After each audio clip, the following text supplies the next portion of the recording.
सबसे पहले तो आज़ाद पार्टी के हमारे चीफ भाई चंद्रशेखर जी ने जो आज राजस्थान प्रदेश के अंदर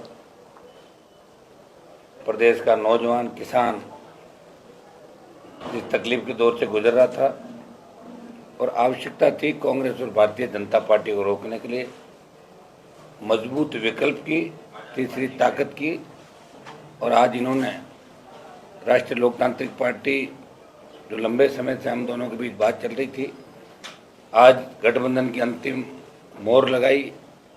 इनको धन्यवाद देता हूं कि राजस्थान के जवान, किसान, दलित की पीड़ा को समझते हुए इस प्रदेश को इन दोनों पार्टियों से मुक्त करके और किसान, जवान, दलितों की सरकार राजस्थान में बने और ये गठबंधन लंबे समय तक देश में चले, इसकी ठोस शुरुआत इन्होंने की। और मैंने इनसे आग्रह किया कि आप स्वयं यहाँ आरएलपी कार्यालय आके और जवानों को संबल दें और समर्थन की घोषणा करें।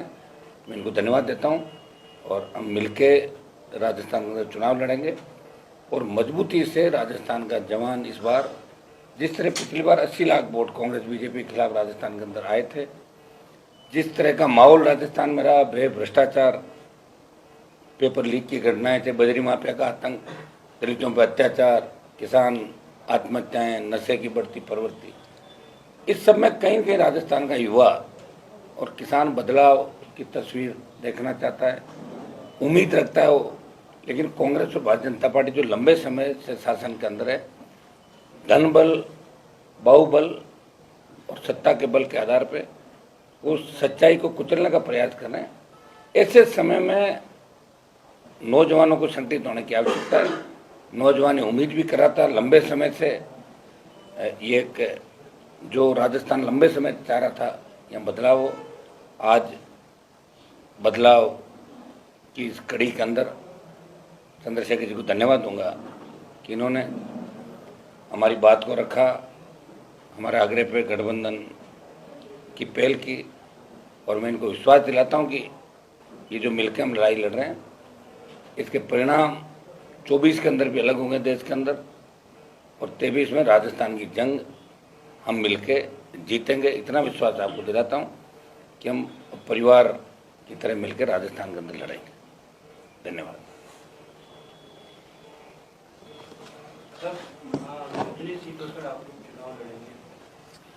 देखिए, आज सीटों को लेकर हमारी कोई दिक्कत नहीं थी इस तरह की, 200 सीटें राजस्थान के अंदर, और हम चाहेंगे कि जीत कैसे हासिल हो, कैसे जीतें, इस पर मंथन चल रहा है। हमारी पार्टी की जो टीम है, यहाँ इनके प्रभारी सतपाल जी और पार्टी के हमारे विधायकों ने बैठ के काफ़ी इसके अंदर चर्चा भी करी और करीब करीब सीटों में किसी तरह की हमारी दिक्कत नहीं आएगी। आजाद समाज पार्टी ने कई घोषणाएं कर चुकी है, उसे कोई फर्क नहीं पड़ता। पूरा हम चाहेंगे टिकटों की घोषणा जो करी उसमें कोई हमारे इतनी टकराना है कहीं भी। हम प्रयास करेंगे कि मिलके इस बार राजस्थान के अंदर जो वोट कांग्रेस बीजेपी के खिलाफ 80 लाख वोट पिछली बार गया, तो 1.5 करोड़ से ज़्यादा बढ़ेगा, वो वोट एक जगह है। उसके अंदर भी ये भी चाहेंगे कोई अन्य दल जो कांग्रेस बीजेपी के खिलाफ हैं, वो अगर हमारे इस मोर्चे में या मुहिम में शामिल होना तो उनका भी हम स्वागत करते हैं। एक लिस्ट आरएलपी पार्टी की, तो एक लिस्ट हम अभी चर्चा कर रहे हैं, एक लिस्ट में हम निकालेंगे लिस्ट, उसकी संख्या करीब 13 से 15 करीब होगी। हम दोनों बात कर रहे हैं, अभी करके उसको निकाल देंगे। उसके बाद हर दिन लिस्ट आएगी।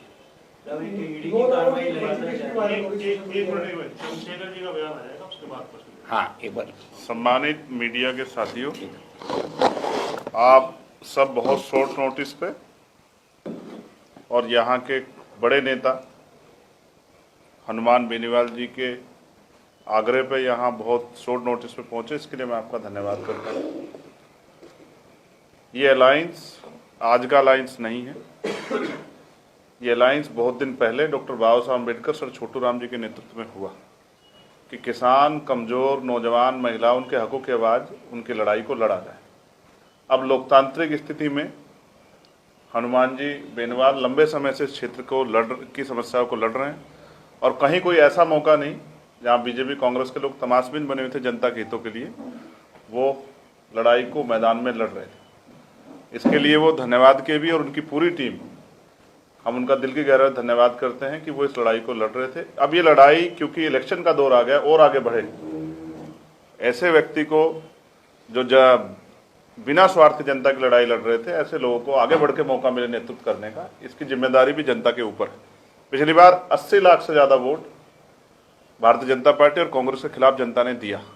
80 लाख लोग वो, और प्लस जिन लोगों को अब हम लोग जोड़ने का काम कर रहे हैं, जो लोग मन से तैयार हैं कि भाजपा और कांग्रेस की सरकार के से मुक्ति चाहते हैं और नए लोगों को आगे बढ़ के काम करते देखना चाहते हैं, चाहे वो नौजवान हो, महिलाएं हों, किसान हों, मजदूर हों, और राजस्थान की वो सम्मानित जनता जिनका विश्वास है लोकतंत्र में, जो बढ़ चढ़ के वोट देते हैं, उनको जोड़ के आने वाले दिनों में एक बड़ी शक्ति हम लोग यहाँ बनाएंगे। 29 तारीख को आरएलपी के स्थापना दिवस पे एक बड़ी रैली भी जयपुर में रखी है, मैं खुद भी उसमें शामिल रहूँगा, और हमारे बड़े पैमाने पे हमारे कार्यकर्ता, नेता और समर्थक भी उस रैली में बढ़ चढ़ के हिस्सा लेंगे। वो एक रैली ही राजस्थान की बहुत बड़ी जो शक्ति बनने जा रही है उसका प्रदर्शन करेगी, और उसके बाद भी हम लोग बहुत सारी रैलियाँ करेंगे। ना मैं सीटों में हमें कोई किसी तरह कॉन्फ्लिक्ट है, ना और कोई, पर एक ही हमारी तमन्ना कि राजस्थान सुरक्षित हाथों में रहे, राजस्थान की जनता को उनके अधिकार मिले, और जो वंचित तबकों पे अन्याय अत्याचार हो रहा है, चाहे वो किसान हो, मजदूर हो, नौजवान हो, महिलाएं हों, जो शोषण हो रहा है वो बंद हो, और वो शोषण तभी होगा जब काम लेने वाले हाथ मजबूत हों, और हनुमान जी बेनीवाल के हाथ बहुत मजबूत हैं, और हमारे साथी उनको इस लड़ाई में आगे बढ़ाने के लिए हम लोग तैयार हैं। मैं उनकी पूरी पार्टी का, उनके नेताओं का धन्यवाद करता हूं, आज़ाद समाज पार्टी के सभी नेताओं का, भीम आर्मी के सभी नेताओं का धन्यवाद करता हूं, और मुझे आशा विश्वास है कि आज से जो संदेश आपके जरिए जाएगा, कल से जो मनोबल बढ़ेगा, उसका परिवर्तन जो है वो आपको कल से दिखाई देगा। राजस्थान में बहुत सारे लोग जो आशा और उम्मीद के साथ बैठे हैं राजस्थान में परिवर्तन हो, वो इस मोर्चे को मजबूत करने के लिए अगर साथ आएंगे तो हम उनका भी स्वागत करेंगे। लेकिन ये मोर्चा एक नया इतिहास लिखेगा राजस्थान में, और किसान का मेरे नौजवानों को, महिलाओं को जो शोषण और परेशानियां उनके सामने हैं, वो उनसे मुक्ति मिलने का काम हम लोग करने जा रहे हैं। धन्यवाद। अब कोई सवाल हो तो बताओ।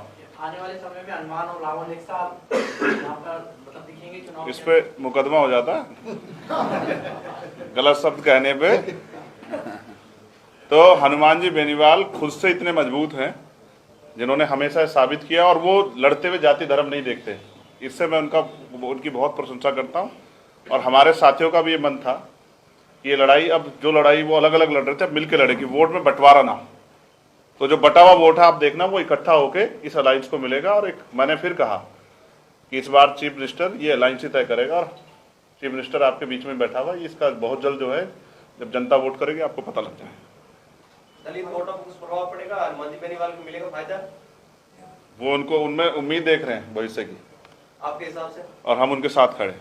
आपके हिसाब से क्या? यहाँ हमारे नेता हनुमान जी बेनीवाल है, और हम उनके पीछे खड़े होकर यहाँ का चुनाव लड़ाएंगे, और इतनी मजबूती से लड़ाएंगे कि जो लोग बहुत दिनों से उम्मीद लगाए बैठे थे कि हमें भी आगे बढ़ के कुर्सी संभालने का मौका मिले, उनकी उम्मीदों को पंख लगेंगे। आजाद पार्टी की ओर से सीएम बेनीवाल साहब को बोल रहे हैं, बहुत जल्द बता देंगे। 29 तारीख की रैली में आप लोग आना, आप सबका स्वागत है। गठबंधन 200 सीटों पे चुनाव लड़ेगा? हाँ, 200 पे लड़ेगा। हनुमान जी, जिस तरीके से प्रदेश में बड़ी कार्रवाई देखने को मिली है ईडी की तरफ से, उस कार्रवाई को लेकर आप क्या कहेंगे? देखिए, ईडी की जो कार्रवाई हुई है ये उस समय होनी चाहिए जब पेपर लीक की घटना हुई। अभी कार्रवाई, और दूसरा मैं कहना चाहूँगा कि खाली कार्रवाई से नहीं होता, दो चीज़ होती है। मुख्यमंत्री बयान देते हैं जल शक्ति मंत्री के खिलाफ कि ये संजीवनी के अंदर आरोपी, सीएम खुद ही बयान देते हैं रोज, तो आरोपी तो गिरफ्तार करें, और नहीं है तो बयान नहीं दें। किसी की छवि धूमिल करना मकसद नहीं होना चाहिए। अगर प्रदेश अध्यक्ष के घर पे ईडी की कार्रवाई हुई और वो दोषी हैं तो उनकी गिरफ्तारी होनी चाहिए, और दोषी ने ईडी माफी मांगे कि गलती हो गई, बदनामी। चुनाव के समय किसी को राइट नहीं कि एजेंसियों का दुरुपयोग करे। ये ईडी से मैं सवाल पूछ रहा हूँ कि ईडी अगर गोविंद डोटासरा दोषी है तो ईडी आने वाले 3 दिन के अंदर उनकी गिरफ्तार करे, और दोषी नहीं है तो ईडी माफी मांगे कि गलती से घर में घुस गए। और बजरी माफिया, जिसके साथ भारतीय जनता पार्टी के नेता अक्सर 7 स्टार होटलों में दिखते हैं, जो आज दाड़ रहे थे इसके ऊपर आपके टेलीविज़न पे, आपकी इस इलेक्ट्रॉनिक मीडिया पे, मैं उनसे ही पूछना चाहता हूँ कि ये जो बजरी माफिया है, इसने सबसे बड़ा घोटाला, सबसे बड़ा घपला राजस्थान का किया, तो भारतीय जनता पार्टी के टिकटें मारता दिख रहा है, तो ईडी की कार्रवाई बजरी माफिया क्यों नहीं हो रही? मैं लंबे समय से मांग कर रहा हूँ, 12 रैली करी मैंने राजस्थान के, तो ईडी वहाँ क्यों नहीं पहुंची?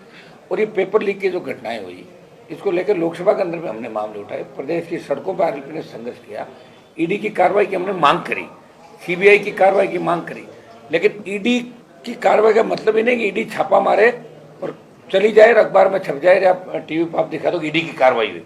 हुआ क्या? अगर दोषी है पकड़ो और नहीं है तो कार्रवाई मत करो। ये प्रदेश की जनता जानना चाहती है। और अशोक गहलोत से भी पूछ रही है कि आप बार बार शेखावत पर जो आरोप लगा रहे हो कि संजीवनी में दोषी है, दोषी तो गिरफ्तार करो, और नहीं है तो बदनाम मत करो। ये चुनाव के समय ही बात क्यों लेके आ रहे हो? अब तो चुनाव है, चुनाव से पहले भी कार्रवाई हो सकती है। क्लियर करना चाहिए। राजस्थान की जनता चाहती है कि क्लियर कटो, हमें भ्रामक प्रचार और दुष्प्रचार के अंदर नहीं धकेला जाए। ये राजस्थान की आम आवाम जनता, ईडी की कार्रवाई होनी चाहिए। मैं कह रहा हूँ ईडी सीबीआई हम सब मांग करते हैं, ये इसी के लिए एजेंसियां बनी, लेकिन उसका समय तय होना चाहिए कि आज का समय क्यों चुना, या ये 3 महीने पहले क्यों नहीं कार्रवाई? क्या इतने टाइम पर डॉक्यूमेंट नहीं मिले थे कि टारगेट करके जैसे किस किस को आप कर रहे हो? तो ये जो समय है, और जब कार्रवाई कर ली, ईडी के पास सूचनाएं थी तभी तो ईडी पहुंची थी, फिर ईडी को इसका खुलासा करना चाहिए और इनके खिलाफ कार्रवाई कर, और नहीं तो ईडी को माफी मांगनी चाहिए। मेरा इसके अंदर ये कहना। और बजरी माफिया के खिलाफ ईडी को बड़ी कार्रवाई करनी चाहिए, जो भारतीय जनता पार्टी के टिकट बांट रहा है। गठबंधन अपना मैनिफेस्टो कब तक जारी कर देगी? मैनिफेस्टो तो हम कर देंगे 29 की रैली के तुरंत बाद, 1-2 दिनों के अंदर बैठ के तय करना। तो हमारा मैनिफेस्टो करीब करीब एक साइड रहेगा, गठबंधन का एक ही मैनिफेस्टो होगा। दूसरी पार्टियां जो अपना संकल्प पत्र बनाने के लिए या फिर सुझाव मांग रही है जनता से या लोगों से, लेकिन आपकी पार्टी जो नई पार्टी है, नया क्या कर रहे हो इस बार? आपकी सरकार में पार्टी, हम तो सारे नया ही कर रहे हैं, और कर कौन रहा नया? राजस्थान का 70 साल में किसी ने नया किया ही नहीं भाई। पहली बार ये अलायंस भी नया हुआ, देखिए आप, जवानों का और संघर्षशील 2 नेता जो देश में लड़ाई लड़ रहे हैं, प्रदेश में लड़ाई लड़ रहे हैं। पहलवान बेटियां संकट में थी, आप भी गए थे, चंद्रशेखर जी गए, मैं वहाँ गया उन बेटियों के लिए। किसानों को, किसान आंदोलन के अंदर हम दोनों थे, अग्निपथ के खिलाफ हम दोनों थे। प्रदेश की कई ऐसे दलितों पर अत्याचार हुए जहाँ आप भी आए, मैं भी गया, चाहे जालौर के अंदर मटकी का मामला हो, वहाँ ये भी गए, मैं भी गया। बहुत से किस्से हैं हमने मिलकर लड़ाई लड़ी, और निश्चित रूप से टोल मुक्त राजस्थान, मुफ्त बिजली की जो हमारी मिलकर हम सारा तय करें, जो हमारे मुद्दे हैं, जिसको लेकर आरएलपी का गठन हुआ और जिसको लेकर आज़ाद पार्टी का गठन हुआ, कि हमारे वो मुद्दे जिनको लेकर पार्टियों का गठन हुआ, वो तो रहेंगे ही रहेंगे, कि वो तो हमारे घोषणा पत्र में रहेंगे। उसके अलावा हम बैठ के पेपर लीक की घटनाएं नहीं हो, अपराध नहीं हो, बेमुक्त भ्रष्टाचार मुक्त, एसीबी को और मजबूत किया जाए, सशक्त लोकायुक्त हो। हम चाहते हैं बेमुक्त भ्रष्टाचार मुक्त राजस्थान, और वोटों का बंटवारा नहीं, और निश्चित रूप से वोट का बंटवारा इस बार नहीं होगा। कांग्रेस और भारतीय जनता पार्टी के नेताओं के जैसे ही गठबंधन का ऐलान हुआ, मुझे लग रहा है तबीयत खराब होगी राजस्थान। अनुमति, सोशल मीडिया पर आरएलपी के 2 उम्मीदवारों की लिस्ट जारी वायरल हो रही है, उस लिस्ट को लेकर आप क्या कहेंगे? फर्जी है, ओरिजिनल है? मुझे नहीं पता कब होगी जारी, सुबह से 1 घंटे में ग्रुपों में चलती रहती है, पता नहीं कौन 18 की है क्या? 2018 वो तो अब एक लिस्ट अभी जारी करें, हम दोनों बैठे हैं बात करके 15 ये भी अब जारी कुछ भी करते थे। सोशल मीडिया पर आप देख रहे हो ना, ये सोशल मीडिया का जमाना, बच्चे कर देते हैं इसको, लेकिन हमारी अभी तक कोई अधिकृत सूची जारी नहीं है। अब हम बैठे हैं क्योंकि गठबंधन हमारा हो गया, पहले से मन में हमारे गठबंधन था, आज ऐलान हो गया। एक बार बैठ कर एक सूची हम थोड़ी देर बाद जारी करेंगे, और उसके बाद अगली सूची हम बैठ के कल से हमारे वापस यहाँ चर्चा करके और आगामी सूचियाँ आ जाएगी। इस गठबंधन का श्रेय किससे जाएगा लगा सर? सर जो राजस्थान के जवानों को जो संघर्ष कर रहे हैं, और ये जो दुआएं हम लोगों को मिली दोनों, इन पे भी हमला हुआ, आप बताइए। मेरे पे भी 2 बार हमले पहले हुए थे। ईश्वर ने हमें भेजा यहाँ पे कि सेवा करो आप, दलितों की, किसानों की, जवानों की, देश की। तो गठबंधन का श्रेय तो हर उस आदमी को जाएगा जो गठबंधन चाहता था, जो 1 महीने से ये कह रहा था गठबंधन करो, गठबंधन करो, गठबंधन करो। हो गया गठबंधन, इसलिए हम लोग, ईश्वर हमारे साथ है, तभी तो गठबंधन हुआ। और हमारे परिवारी जी, ये सारी जो टीम बैठी है आज़ाद समाज पर, इनको और मेरी पूरी टीम, और पब्लिक तो राजस्थान की चाहती थी, और उत्तर प्रदेश है, हमारे पुष्पेंद्र जी, हरियाणा, तमाम जगहों पर टेलीफोन आ रहे थे कि साहब गठबंधन जल्दी करो, जल्दी करो। वो योग संयोग बैठा कि हो गया गठबंधन। मन में तो हमारे गठबंधन हो रखा था, आज इसका ऐलान होकर मैं इनको धन्यवाद दूंगा कि चला के कार्यालय पर आके बच्चों की हौसला अफजाई के लिए आए। बोले मैं वहाँ चलूंगा और राष्ट्रीय लोकतांत्रिक पार्टी का ऑफिस भी देखूंगा, और मजबूत से मिलकर परिवार की तरह लड़ाई लड़ाएंगे। अगली आम आदमी पार्टी से गठबंधन के साथ चल रहे हैं? अब आप ये तो एक तो बात कर लो। हाँ। Thank you. राजस्थान के युवा निराश ना हो, उनके साथ जो समस्याएं लंबे समय से रही, ये मोर्चा उनकी समस्याओं पे मजबूती से काम करेगा, चाहे वो CHA के बच्चे हों, चाहे वो 3rd ग्रेड टीचर हों, जिनके साथ ट्रांसफ़र की परेशानी, हर आम जन की समस्या के लिए मोर्चा अपने मैनिफेस्टो में सब चीज़ें लेके आएगा जिनसे उनके जीवन में खुशहाली आएगी। निराश ना हो, हताश ना हो, मिलके इस गठबंधन को मजबूती से वोट करें और परिणाम आपके सामने आए। धन्यवाद।